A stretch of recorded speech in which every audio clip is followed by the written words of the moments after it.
Hello, world history students. This is Mr. Everton, and this is our final video on Unit 6, 19th Century Europe.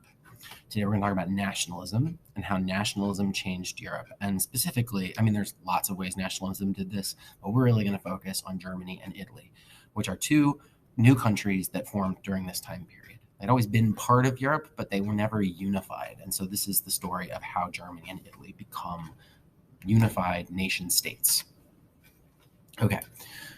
I was on the last slide. That's why I couldn't advance it. Well, here we go. All right, some quick definitions to help you understand what nationalism is. We talked about this in class, but it's not bad to have it in your notes and to hear it again. A nation is a group of people with a shared culture, right? Like a group of people who think of themselves as a community, who feel like they have things in common that are important, like language and history and heritage and oftentimes religion. Not always religion, but oftentimes religion. And this group of people starts to feel that they should have a government that represents them, or a state. So nation is the group of people, state is the government, and then a nation state is a new kind of country, which is actually the kind of country that you're used to. Like the United States of America is a nation state. France is a nation state. China is a nation state. So these are countries that have a government that represent a group of people with particular set borders. And that's kind of a new idea. Before the 19th century, before the 18th century in Europe, most places were empires, which means that usually the person who ruled you was an emperor of some kind, a king or a queen who might be from a different place, and you owed them allegiance because they were strong and powerful and they made you. A nation state is the idea that your government comes from your own nation of people and that you have input into it and have decided that that's the kind of government you want. A lot of times nation states tend to be democratic, but they don't have to be. And we'll definitely see examples of non-democratic nation states as we move through the class. So another way to think of nationalism is it's kind of like patriotism. It's like identifying with your country, identifying with your nation state. Oh, and here's some of the things that I talked about on the last slide, right? You imagine yourself as part of a shared community. You maybe have never been to Texas, but you have things in common with the people of Texas, right? The predominant languages in America are English and Spanish. That's true in Virginia. It's true in Texas. They have the same flag up in their classroom. Even if you're not Christian, we recognize that Christianity is the most common religion within the United States. And so Christmas is a big deal here. We have defined borders for our community of Americans, right? We know what the map looks like. And the borders are connected to the group of people who identify as Americans. And that's true for all these other countries that you can see here too, like France and Belgium and Russia and Great Britain.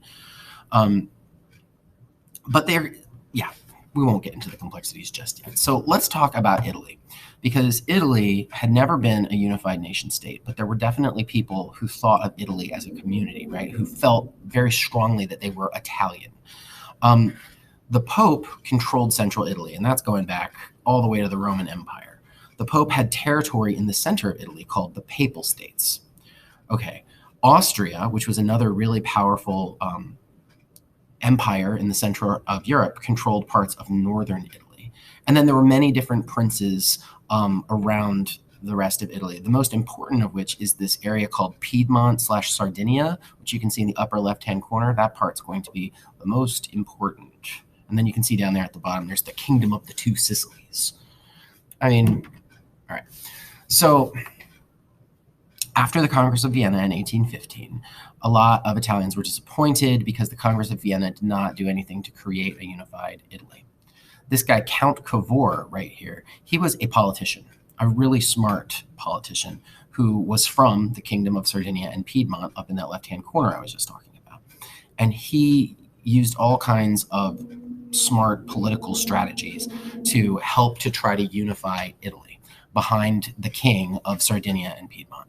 He got France to help him fight Austria in a war and took over the part of northern Italy that had belonged to Austria.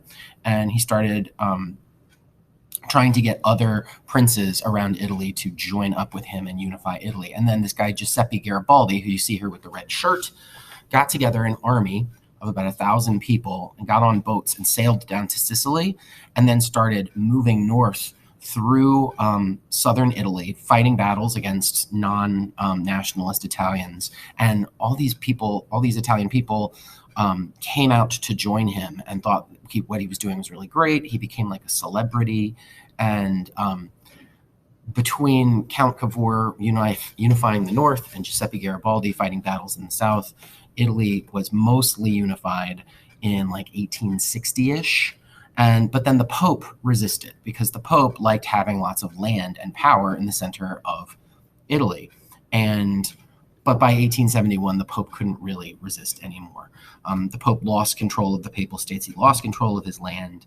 And even today, there is like a little carve out in the center of Italy, one of the world's smallest countries called Vatican City, which belongs to the Pope. Italy was unified in 1871 because the Italian people had a shared culture and they had this shared idea that Italy should be a country and a government that represented Italian people and that they shouldn't be all fractured like this.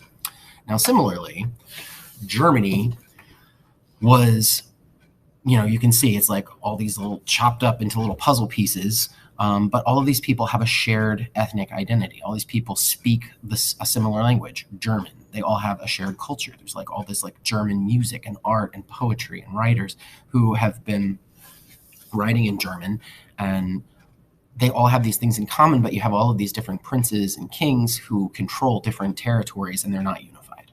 The most important of these is Prussia. Prussia is the largest and most powerful of the German states, and Austria is probably like second. And so Prussia had another politician. This guy's name is Otto von Bismarck. And Otto von Bismarck, pictured here with a dope helmet and an even doper mustache, believed in a kind of politics called realpolitik, which is the idea that like you do what you need to in order to get the job done. Like, you might do something that's like technically dishonest or like immoral. You might fight a war and people will die. But if you are accomplishing your goals, then that's okay. And because the reason why it's okay is because you're doing what you need to for the good of your country. And so Otto von Bismarck was very much the kind of person who would like do things that were a little bit shady if it meant that he could help to unify Germany. For him, that meant fighting a series of wars. First, he fought against Austria. Prussia fought against Austria in order to solidify its position as the dominant German state, which it did. And then it fought the Franco-Prussian War against the French in order to, when you fight wars against other people, a lot of time, and you're winning, a lot of times you bring other people to you because they're so happy and excited and proud that you're able to win these wars. So the Franco-Prussian War was this very lopsided defeat for the French, and it was very fast. And the Germans like whooped the French's butts, and that helped to get all of these German princes and kings on board with joining Prussia and turning into the nation state of Germany, which again was unified in 1871 because people felt strongly that they had a German identity and they wanted a state that would rule German people. Okay, so that is a very simplified version of how Germany and Italy became countries because of nationalism. Please go and write 3 to 4 sentences about the AIM question, and I will talk to you again like soon because you're doing this in class. So you could probably look up and I'm like sitting there with my goofy face, like looking at you. Hey there, how's it going?